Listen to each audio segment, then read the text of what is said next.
What is up guys, it is Ross and welcome back to another Mario Kart Wii Limitless vehicle showcase. In this episode we will be covering the bullet bike as decided by Pulsar's in-game vehicle randomizer. So the bullet bike can be summed up in two words: glass cannon. The bullet bike has really good top speed, exceptional mini turbo, and an even better combination of those two attributes. I think it's a top 5 bike in both stat categories, which, saying it like that, sounds absolutely absurd. And it's got really tight drift. As you've just been able to see, I made very quick work of those tricky S-bends that Neo Bowser City loves to throw at people. So yeah, bullet bike is the bee's knees, but it has god-awful acceleration, as you can see right here. Its weight is also trash. It is one of the lightest vehicles in the game. I believe it's second only to Quacker. Its handling isn't very good. I'm weaving around here now, it's not doing too much. Its off-road, not that I'll be able to showcase it on this track, but its off-road is terrible. And if you look very closely at the speedometer, you can see that when I drift, I'm slowly decelerating. I'm going from, what is my base speed? 83, 82, 81, 80, 79, 78. What is going on there? Well, Jesus, I almost fib-sniped myself. That wouldn't have been too good. Mario Kart Wii Limitless has this mechanic called performance transmission. And what that does is performance transmission gives the vehicles that have it a substantial increase to their base speed. Mini Beast has it, Jet Bubble has it, Wild Wing has it, and Bullet Bike has it. So an increase to their top speed is all fun and games. The catch to that is that they slowly lose that speed while in a drift. So when you're drifting, you have to get mini turbos quickly so as to minimize your speed loss. You do get rewarded for it though when you get the mini turbo boost itself. The mini turbo actually affects your top speed and not your current speed. So let's say you decelerate when you're drifting, right? And you release a mini turbo. The mini turbo speed boost will apply to your top speed and not the speed that you decelerated to, which is very nice, and it resets your slowdown once you get it off. So the mechanic itself is high risk, high reward. It was first introduced in Rebalance. It's a pretty polarizing archetype, but V6 has sort of we've done our best to like make the mechanic more dynamic in a way that makes it less obtrusive. You'll slow down pretty quickly, but you'll only, once you reach a certain speed, you'll stop slowing down.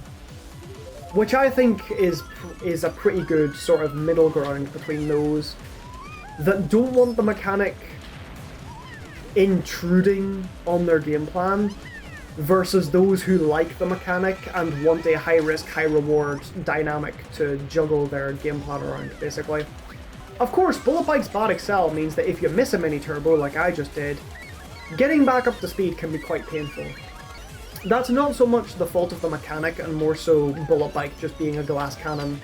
Like, it just happens to have the worst flaw to like compound that drawback, if that makes sense.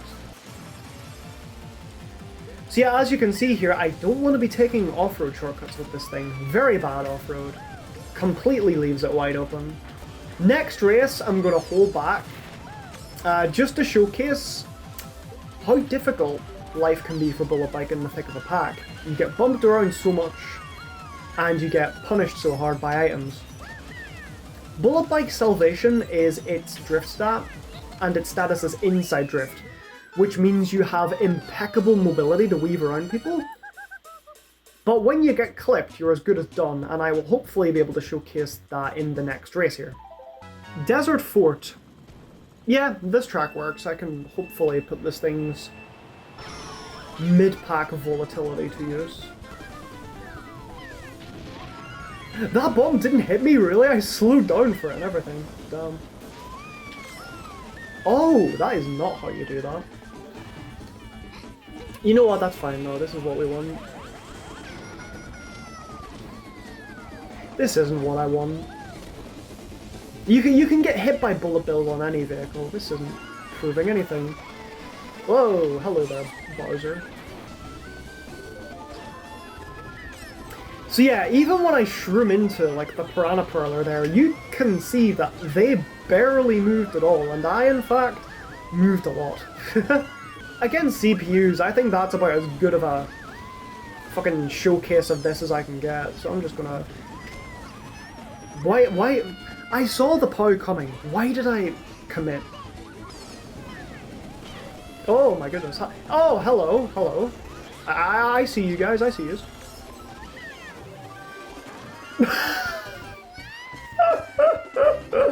Oh. Yeah. I love how I'm not even trying to get owned anymore and I'm still getting home. Toadette, what are you doing? Alright, I'm gonna do the shortcut as God intended this time. Oh, and never mind.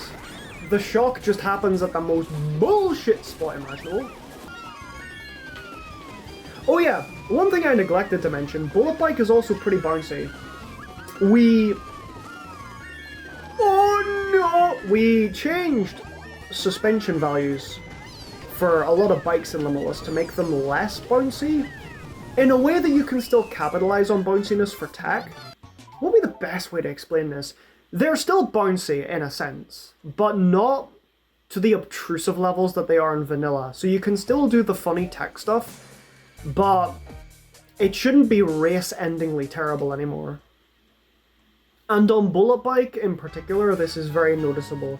Granted, bounciness is still one of its weaknesses, so you do have to do smooth landings a lot. But when it works, it feels glorious, and you're just off to the races, aren't you? You're just a winner, innit? So I guess the question with Bullet Bike becomes, why is it such a glass cannon? Like, why does it have higher speed than the Flame Runner and higher mini turbo than the Mach Bike when it's the lightweight equivalent of both? And the reason for that is because I just thought it would be funny. Bullet Bike was actually, prior to me becoming a kart main, Bullet Bike was actually my main in vanilla. And very early on in Limitless, it was my main in this mod as well, so I wanted to do something funny with it. I wanted to give it an extreme identity, simply because I could. And also I thought the potential was there and rebalanced, and I wanted to capitalize on said potential. And that about does it for the Bullet Bike vehicle showcase. Be sure to check out the next parts when they come out, and be sure to check the previous ones out if you haven't already. I'd like to thank you all so much for watching, and this is Ross, signing out. Goodbye.